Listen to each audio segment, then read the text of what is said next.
एकीकडे विदर्भ आणि मराठवाड्यात उष्णतेची तीव्र लाट आली आहे। अकोला, अमरावती, गडचिरोली, चंद्रपूर अशा जिल्ह्यांमध्ये तापमानाचा पारा 47 अंशांपर्यंत गेलाय।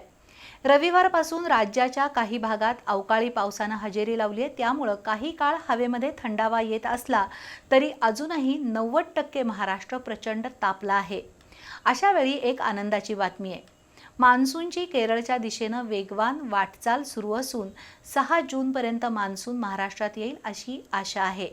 या वर्षीच्या उन्हाळ्याने आणखी काही विक्रम प्रस्थापित केले असून प्रत्येक जण आतुरतेने पावसाची वाट बघतोय।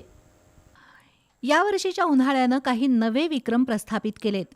विदर्भात तापमानाचा पारा 47 अंशांवर गेला। निम्म्यापेक्षा अधिक महाराष्ट्रात पाऱ्यानं 40 ओलांडली। चटके देणारं ऊन, शिजवून काढणारा उकाडा आणि घामाघूम करणारी आर्द्रता यामुळे यावर्षीचा उन्हाळा चांगलाच तापदायक ठरलाय।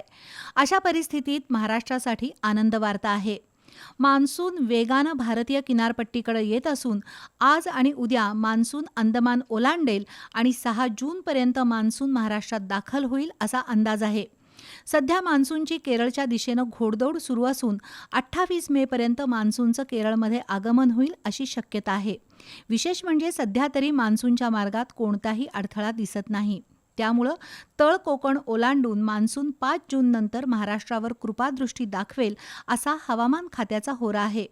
परिणामी उकाड्यानं हैराण झालेल्या नागरिकांना मोठा दिलासा मिळेल। या वर्षीच्या पावसाळ्यावर अल निनोचं सावट आहे।